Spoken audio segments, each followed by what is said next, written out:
Gubaon nga dalan sa isa ka barangay sa Leganes, Iloilo ginareklamo sa mga residente. Barangay Council nagpasalig nga solusyonan ang malapit duwa ka dekada na nga problema. Si John Sala nakatutok.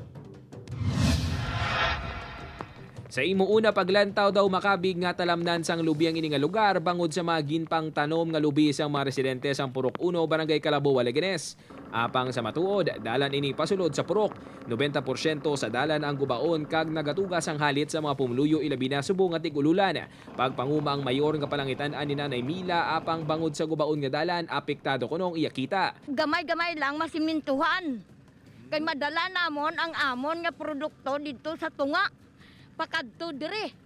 Si Manang Mary Jane naman, malapit na lang mangin senior citizen kag suno sa iya. Halin sang una hasta subong, iniman sa gihapon ang sitwasyon sang dalan. Daw wala na ba na matalupangdan siguro o napabuyan-buyanan lang. Suno sa mga residente, malapit duwa ka dekada na nila ini ginaagunto apang wala gid matagan sang pagtamod. Pagklaro sang barangay officials, wala ini ginapabungol-bungulan kag ginapangitaan sang solusyon. May ari kaming resolusyon na complied ko ron sa office ni Congressman Gorsita worth 12.5 million.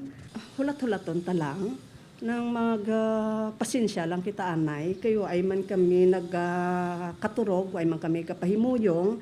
Natalanan naman nga patampukan ini sang barangay officials samtang ginahulat nga magsugo ng pagpasimento sang dalan.